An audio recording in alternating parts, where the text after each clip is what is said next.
Romania में Movile गुफा लगभग 55 लाख वर्षों से बाहरी दुनिया से बंद पड़ी है। अंदर वैज्ञानिकों ने रासायनिक संश्लेषण द्वारा बनाए गए अद्वितीय पारिस्थितिक तंत्रों की खोज की है, जहां बैक्टीरिया सूर्य के प्रकाश से नहीं बल्कि रासायनिक प्रतिक्रियाओं से ऊर्जा प्राप्त करते हैं। जैसे कि आप कल्पना कीजिए कि धरती का एक हिस्सा सभ्यता से कटा हुआ है, यह एक अलग तरह की हवा में रहता है और सांस लेता है, और यहाँ केवल वही जीव जंतु पाए जाते हैं जो अपनी ही आबो हवा में रहते हैं। क्या यह किसी साइंस फिक्शन फिल्म की कहानी जैसा नहीं लगता?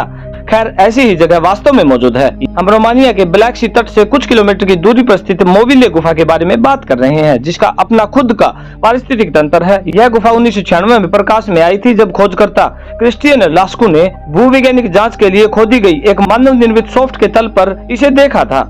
मोविले गुफा में संकरे मिट्टी से ढके हुए रास्ते और शानदार भूल-भुलैया वाली गैलरी मिली है। हालांकि यही बात इसे खास नहीं बनाती। वैज्ञानिकों ने पाया है कि गुफा में एक अनोखा कीमोऑटोट्रॉफी पारिस्थितिक तंत्र है, जो हमारे वायुमंडल से बिल्कुल अलग है। इसे सरल शब्दों में कहें तो इस गुफा का वायुमंडल 5.5 मिलियन वर्षों से पृथ्वी के बाकी हिस्सों से बिल्कुल अलग रहा है, जबकि यह एक ही ग्रह पर मौजूद है। आप शायद सोच रहे होंगे कि यह कैसे संभव हो सकता है, क्योंकि गुफा में कोई प्राकृतिक प्रवेश द्वार नहीं है और इसे मिट्टी की मोटी और अभेद परतों द्वारा पृथ्वी की सतह से अलग रखा गया है। ये परतें इस वातावरण से इसे अलग बनाती है। गुफा के अंदर ऑक्सीजन का सतर लेवल 7% से लेकर -16% तक है, जबकि सतह पर यह 21% है। मोविले गुफा की खोज को सदी की सबसे बड़ी खोजों में से एक माना जाता है, क्योंकि इसमें हमारे कई सवालों के जवाब देने की क्षमता है। गुफा की परिस्थितियां आदिम पृथ्वी की तरह ही है, इसलिए गुफा में पाए जाने वाले जीवन रूपों का अध्ययन यह समझने की कुंजी हो सकती है कि आदिम पृथ्वी पर जीवन कैसे बना और विकसित कैसे हुआ। यह कितनी रोमांचक संभावना हो सकती है। आपको बता दें कि मोविले गुफा के निवासी धीरे धीरे और बाकी दुनिया से बिल्कुल अलग तरीके से विकसित हुए हैं। जिन परिस्थितियों में ये जीव जीवित रहते हैं, वे अधिकांश आधुनिक जीवन रूप लिए अनुपयुक्त है।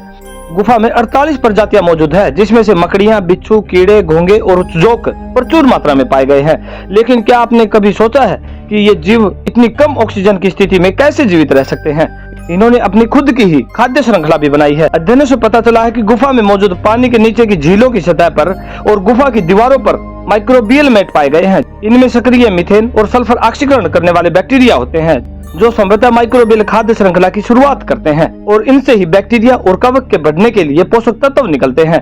छोटे कीड़े, कृमि और अकशेरुकी इन बैक्टीरिया को खाते हैं और बड़े मांसाहारी या मकड़ियां और जोक जैसे शिकारियों का शिकार बन जाते हैं। इस मोविले गुफा का एक और दिलचस्प पहलू है कि इसमें ग्लोबल वार्मिंग संकट को हल करने की क्षमता भी है। चूंकि मीथेन और कार्बन डाइऑक्साइड ग्लोबल वार्मिंग के मुख्य योगदान करता है, इसलिए मोविले गुफा के निवासी उपयोगी भी हो सकते हैं, क्योंकि ये जीवित रहने के लिए इन यौगिकों पर निर्भर है। इनके तंत्रों की अधिक गहराई से जांच करने से हमें ग्लोबल वार्मिंग संकट को हल करने में मदद मिल सकती है। मोविले गुफा और उसके निवासी 5.5 मिलियन वर्षों से अस्तित्व में है। मोविले गुफा के आवास की रक्षा करना महत्वपूर्ण है। यह एक खजाना है जो हमें कई प्रकार के मापदंडों पर प्रकाश डालने में सहायता कर सकता है।